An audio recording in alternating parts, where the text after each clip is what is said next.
But I do think that the person who said we need a twin-track strategy is very right, because what Olende have found by putting in legal requests is that the British government has suddenly discovered a whole archive of things which it has been denying existed since the end of the imperial period, which are, and I don't think people realise, these are documents that when they had government of Kenya, in Kenya they kept local documents. These are the ones they thought we really don't want the next government to see, so they removed them all. And they found this archive, which is not just the documents from Kenya, which I can't remember how much it is, 300 boxes of documents from Kenya, but the similar documents from 37 other countries around the empire. All the things, the most embarrassing documents they didn't want anyone else to see. And I think that this is actually important, because when people talk about history, when they talk about what happened, when people talk about the Mau Mau, they denied that a lot of the torture had happened. And they said there would have been records. Well, there were records, but they were hidden.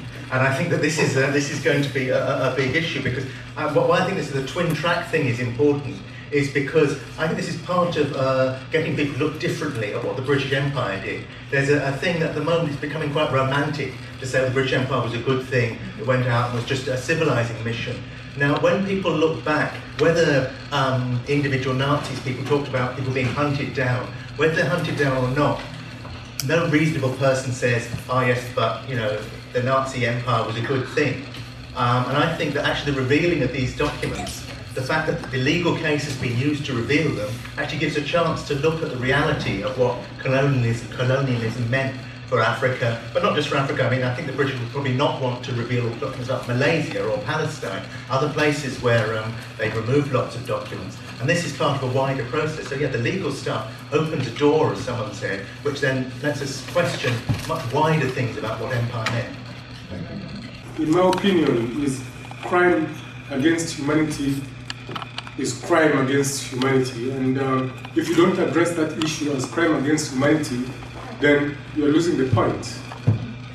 Whatever atrocities which was done in the past, if you don't address them, you can't just brush them over. Because I remember when I was in Kenya, I invited some people, some black British to Kenya, long time, and my grandfather, because I took them home, and my grandfather asked me a question, that, do you mean to say that there are black people in Britain?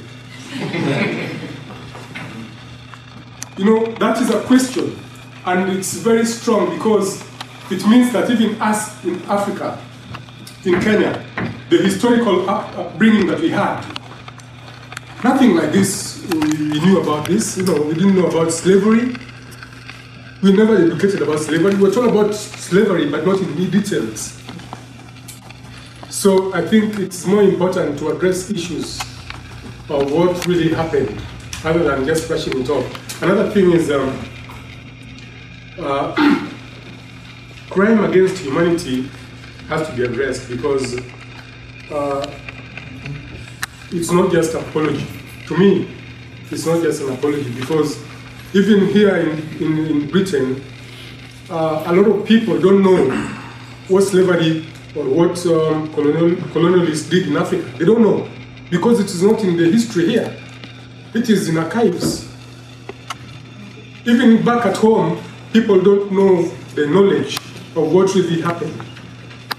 So I think that education is very vital in exposing these things, and they have to be addressed. Otherwise, if they're not addressed, then people won't know what's going on. So I think.